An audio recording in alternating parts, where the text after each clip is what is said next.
Handed from three. Hull comes soaring in again. Just uncanny knack. And cashes in. Is on the upper left wing.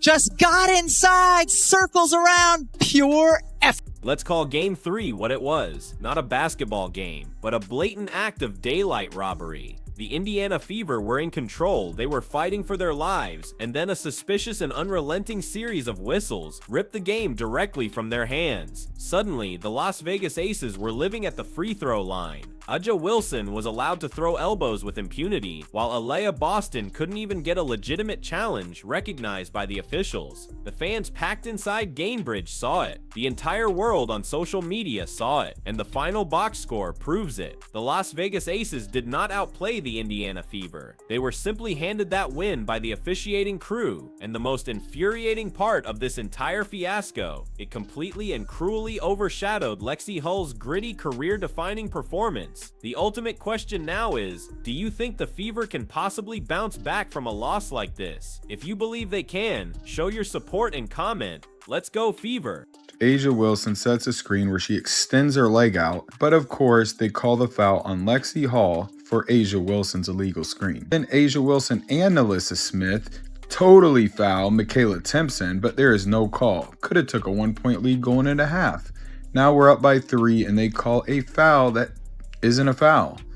So we don't get calls when we're getting hit, but the Aces get a call when nobody touches anybody. Game 3 was an absolute travesty, but let's not pretend this was the first time the Indiana Fever had to fight two teams at once. From the very beginning of this series, the officiating has been so tilted toward Las Vegas, it has served as a crutch, completely shattering any semblance of fair competition. Everyone saw the warning signs in Game 1. The Las Vegas Aces were practically gifted a comeback attempt via a parade to the free throw line, while Indiana's own brand of physical disciplined play was treated with a completely different and far harsher standard. The Fever would stand tall defensively, they would body up with textbook form, and somehow those very same possessions would consistently and mysteriously end with the Aces shooting free throws. That opening game didn't just set a tone, it established a clear, troubling pattern, and by the time the second game came around, that pattern had grown even louder and more egregious, with the calls feeling increasingly and undeniably one-sided.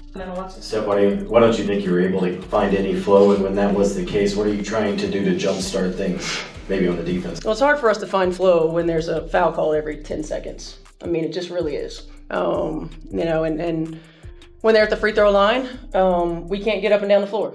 And that's a challenge. They were much more aggressive and physical defensively. We didn't counter that with our off-ball actions or with our back cuts.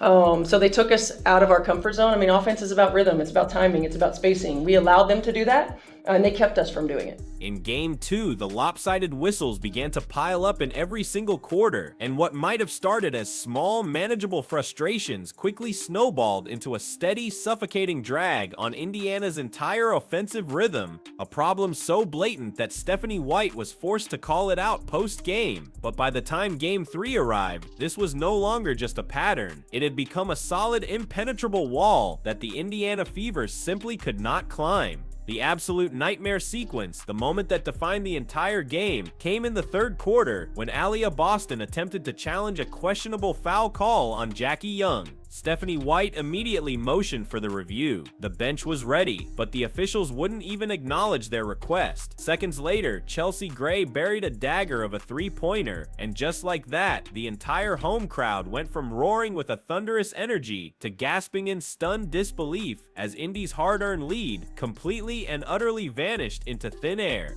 On Boston, and that will be number 2 on Aliyah Boston. You saw Indiana picking up full court pressure defensively, and if you're Aliyah Boston, that's the one spot on the floor you do not want to get a foul call. And Stephanie White is trying to challenge it and did not call the timeout in time. Gray in the corner. Connect! And this wasn't just about a simple scoreboard swing, it was about the chilling message it sent. The Indiana Fever had played hard enough to earn that critical separation, and then, in the blink of an eye, all of that back-breaking work was completely erased by a combination of ignored whistles and another clutch Las Vegas bucket. The fans inside Gainbridge absolutely exploded, waving their arms in disgust and screaming at a crew of referees who just seemed to shrug it all off. Clips of the entire infuriating exchange went viral online almost instantly, with detailed breakdowns highlighting how that one single ignored challenge had completely shifted the momentum of the game on a single possession. And those very same videos also showcased a litany of flops, cheap pushes, and a constant barrage of elbows from the Las Vegas Aces that barely even drew a passing glance from the officials. Last night, so A'ja Wilson pushes Howard in the back. Howard pushes her in the back. It's a foul on Howard. Look at this. Aaliyah Boston gets totally fouled by Nalissa Smith. Like, it's obvious, but no call. And then A'ja Wilson gets the call for not half as much. And then Nalissa Smith gets the call for not even getting touched. Here's a replay just to prove it to you. Yep, didn't get touched. And that is the precise element that makes this feel less like a simple forgivable oversight and much more like an open blatant favor. A'ja Wilson could literally throw her shoulder into Aaliyah Boston, defenders were being tossed onto the court without any calls, and flailing arms were suddenly being classified as defense, as long as you were wearing a Las Vegas Aces jersey. Meanwhile, on the other end of the floor, every single bit of incidental contact from an Indiana player was being treated like a full-blown crime scene. The resulting momentum shift was not created by superior talent. It was a momentum that was directly handed over by a crew of referees who were holding their whistles like weapons. Offensive foul, practically a football check, and the Aces score. So now the Aces cut it to 2, and then A'ja Wilson sets an illegal screen, and they tied things up. And then Lexie Hull gets called for a foul for doing nothing when they just had 2 illegal screens they didn't call. All right, so this is fair. Same thing happens on the other side, but they don't call a foul for Kelsey Mitchell. So Leah Boston gets called for this foul for getting her arm grabbed, but Stephanie White can't challenge. They won't let her. That's the second time this game they didn't let her have her challenge. And then A'ja Wilson starts acting like a big baby. And while that level of officiating bias might have completely crushed the morale of a lesser group, one Indiana Fever player decided this game would not just be about bad calls, because Lexie Hull made damn sure of it. How often do you get to witness a player who probably shouldn't even be on the court come in and nearly change the entire direction of a playoff series? That is precisely what made Lexie Hull the real, undeniable headline of Game 3. She wasn't even supposed to be out there at all. After aggravating her back in the very first game of this series, she came into Friday's contest officially listed as questionable. Her practice time was severely limited, her movements looked stiff even in the pre-game warm-ups, and you could tell the fans were not expecting much from her. But instead of just logging a few token minutes to give her teammates a much-needed breather, Lexie Hull turned her night into something that Fever fans will remember long after this series finally ends. Boston has the mismatch on Lloyd. Help comes. Kick out. Hull will fire. And hit from 3. Last 2 positions inside from Indiana. Smith tied up by Hull, and a jump ball between Smith and Hull. She played through what was clearly visible pain and still managed to put together a box score that looked like it belonged to a completely healthy superstar. 16 points, 10 rebounds, 4 assists, 2 blocks, and a steal. And she did all of it while shooting an incredibly efficient 6 of 10 from the field, including 3 massive triples that felt like absolute lifelines every single time Las Vegas tried to edge its way in front. Those 3-pointers mattered even more because they officially tied her with a franchise playoff mark across 2 games, 8 total, which is a feat not many would have predicted from her, especially coming off of a questionable injury report. And to top it all off, she scored her playoff career high of 16 points during that very same Game 3 against the Aces. But what was truly impressive wasn't just the raw numbers themselves, but how she earned them. For every loose ball, for every scrambled rebound, she seemed to throw her entire body into plays that most injured players would have wisely chosen to avoid. On the left side of the floor, just to clear out, letting Jackie Young go to work. Jackie Young with 17 points. Boston to the corner. Hull, catch, fire, and hit. Correct call. Evans dishes. Ray whips a pass inside. What a denial from Lexie Hull. The Hull able to save the play. 12-point game, a little under 2.5 to go. Hull hits Indiana's first field goal of the quarter. There were several moments when the television cameras caught her face, visibly twisted with discomfort, and yet she still managed to box out bigger frontline players and chase down rebounds that should have easily gone to the taller Las Vegas Aces. She was diving onto the hardwood, wrestling for boards, and then somehow miraculously gathering herself to knock down clutch shots. Her performance gave the Indiana Fever these critical, life-saving bursts of energy every single time the officiating tried to completely deflate them. Even when the Aces were being consistently and generously rewarded at the free throw line, Lexie Hull single-handedly gave Indiana a chance to fight back, simply by refusing to let a single possession die. And that is precisely why the home crowd connected with her so strongly. The Fever fans knew exactly what they were watching: a true warrior, a player who was putting her entire body on the line because her team desperately needed her to. Back to Hull, wide open three is good. The floor that she wants, doesn't it? It does. Mitchell, connect. Here's Mitchell. Mitchell, one more. You bet. And that is precisely what makes the entire night feel so profoundly wrong. On the very same night that Lexie Hull gave the Indiana Fever her best playoff game ever, all anyone could talk about were the series of questionable whistles that completely turned the scoreboard upside down. That kind of Herculean effort absolutely deserved the spotlight, but instead it got completely buried under a mountain of controversy. And maybe in a strange poetic way, that's why Lexie Hull feels like the perfect representation of this entire Indiana Fever squad, beaten down, constantly underestimated, but absolutely refusing to give in. And if she was the living, breathing picture of pure grit, then what does it say about Las Vegas that their biggest star barely even showed up at all? Just imagine for a moment being the undisputed face of the league, a perennial MVP candidate, and going nearly 3 full quarters without hitting a single basket. That was the shocking reality for a Ja Wilson in Game 3. She opened the night with a three-pointer that initially looked like a preview of her impending dominance, but then her shot completely and utterly stopped falling. By halftime, she was a truly astonishing 1 for 11 from the field, ultimately finishing the night at a brutal 6 for 20. That's a mere 13 points on 20 attempts, a stat line that isn't just subpar by her lofty standards, it is flat out bad for any starting player in the WNBA. Instead of bullying her way inside the paint or setting the tone as she is so famously known for, she just drifted aimlessly outward, settled for a series of contested fadeaways, and looked visibly frustrated as Aliyah Boston forced her into uncomfortable low percentage shots over and over again. And then here we go. She gets a foul called with a 3-point game for, I don't know why they called that foul, but it's the third quarter and they want them to win. So here we go. Ace is up by 3. They call another foul for A'ja Wilson that isn't a foul. All right, so then they call another foul on the Fever that isn't a foul.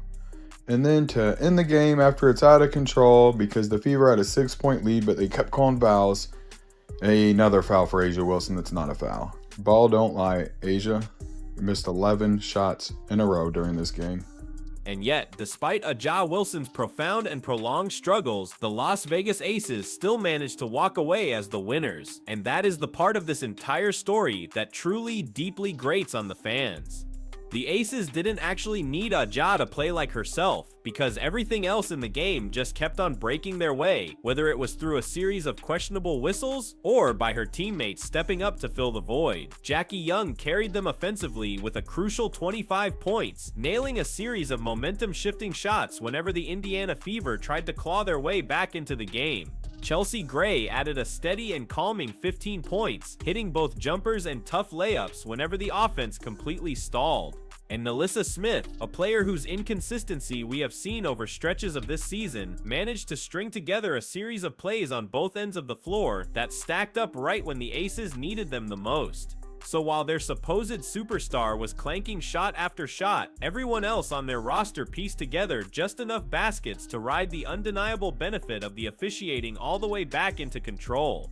What adds a layer of pure insult to all of this is the way the media subsequently covered the game. A'ja Wilson's box score tells a clear and undeniable story of struggle, but plenty of media outlets either padded the narrative by focusing on her all-around impact, the rebounds, the blocks, some assists, or they simply shifted all of their praise to the Aces' impressive depth. And what got conveniently lost in that translation, the single biggest reason she was so completely ineffective in the first place. Aaliyah Boston was absolutely hounding her on every single possession, denying her any easy space, and consistently forcing her into the types of awkward low-percentage shots that make offensive efficiency completely impossible. When a reigning league MVP shoots just 30% on 20 attempts, that is more than just a simple off night. That is a testament to the elite, one-on-one defense that was being played against her, a defense that absolutely deserves to be recognized. 2 as well. Here's Hull. Working behind Boston. Boston was open. Great fake, and Boston lays it in. At the same time, A'ja Wilson still managed to physically affect the game, just not in ways that earned her any respect. There were elbows thrown underneath the basket, there were undercuts on box outs, and there were long arms being thrown carelessly into Indiana players that almost never seemed to draw a whistle, and the Las Vegas Aces just kept on benefiting from it all. In a truly stunning display of audacity, Becky Hammon even had the nerve to complain afterward that A'ja Wilson had gotten hit too often, pointing out her single solitary free throw attempt in 38 minutes of play. But the biting, almost comical humor in that statement is simple. This is the very same Las Vegas team that has been practically living at the foul line for all 3 games of this series. When you are sitting on a mountain of more freebies than your opponent for the entire series, crying about the calls just rings completely and utterly hollow. Thought she got hit a lot tonight. To shoot 1 free throw in 38 minutes. I know they told me not to say anything, but I can't. The unvarnished truth of the matter is this: the Indiana Fever completely bottled up A'ja Wilson. They did the exact job you are supposed to do against the league's best player, and yet they still ended up losing the game because a series of questionable whistles completely softened the blow of her poor performance. And that is precisely what makes the Las Vegas Aces win feel so utterly empty. Instead of their star player showing the world why she is the best, she was effectively saved by a combination of favorable officiating and teammates who managed to bail her out. That is not a statement victory, that is a protected escape. And now all eyes turn toward Gainbridge Fieldhouse, where the Indiana Fever will have one final desperate shot to completely flip this poisoned and deeply unfair narrative. This Sunday at Gainbridge is no longer just another playoff game. It is a battle for pure survival. For the Indiana Fever, Game 4 represents a final defiant chance to prove that they belong, a chance to stand up against a franchise that has seemingly been gifted every single break along the way. Down 2-1, beaten up by a litany of injuries, and now being forced to overcome more than just their opponent on the floor, the Fever enter this contest, knowing full well that one single loss will end their entire season. And that sharp, brutal contrast is what sets up a night where it feels like absolutely everything is stacked against the Indiana Fever. Sims, hoist, short, look at Hull, coming screaming in for the rebound. Boston, trying to body Wilson, and does. Sims back to Boston, going back to work and dropping it in. An aggressive and effective Aaliyah Boston.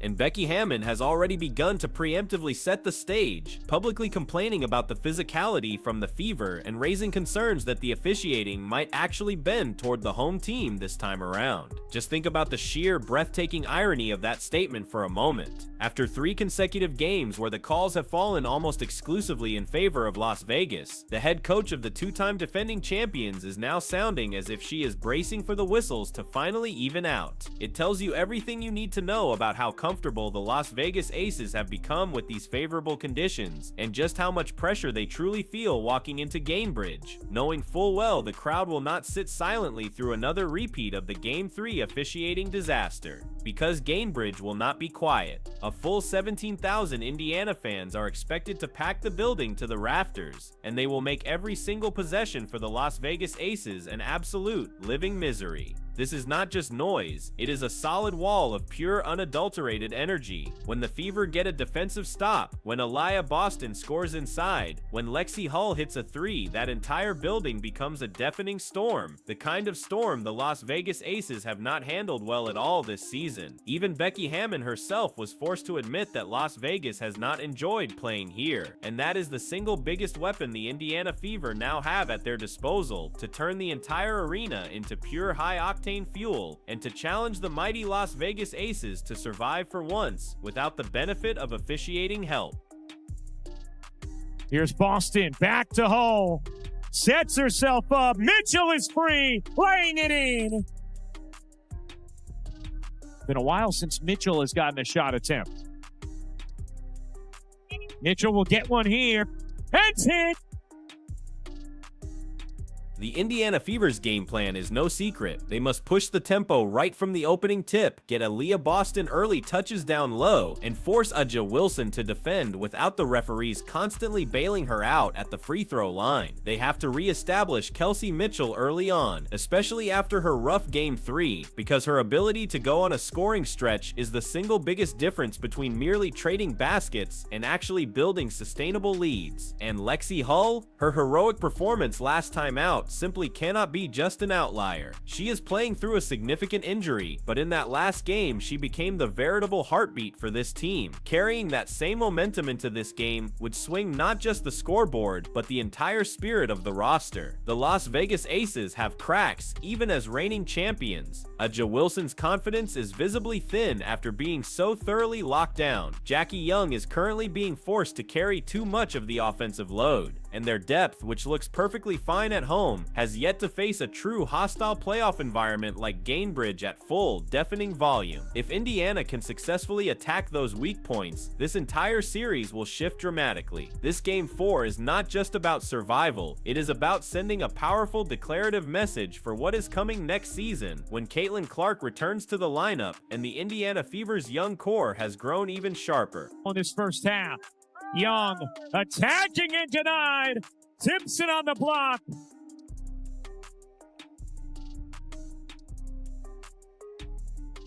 Hull needs some help.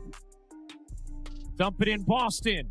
Find the cutter. Timpson lays it in. Let's be perfectly and brutally honest. The Indiana Fever did not lose Game 3. They had it stolen from them. Indiana meticulously built a lead. They played strong, disciplined defense, and then they were forced to watch as the referees systematically turned the game into a parade of free points for the Las Vegas Aces. That is not basketball. That is blatant interference. Game 4 has now become bigger than mere survival. It is about exposing just how hollow those Las Vegas Aces wins truly look when the whistles don't constantly bail them out. If Lexie Hull can fight through the pain again, if Kelsey Mitchell can heat up, if Aliyah Boston can keep punishing A'ja Wilson inside, then Gainbridge can and will erupt into a beautiful, chaotic storm. Add 17,000 screaming, passionate fans to that volatile mix, and this entire series is about to shift. Indiana's season isn't finished. It is just about to get a whole lot louder. So do you think the Fever can bounce back from this injustice? If you believe they can, then get in the comments and let us know. Let's go, Fever! Be sure to like, subscribe, and turn on all notifications so you never miss a single moment of this incredible story. Click the video on the screen, and we will see you in the next one.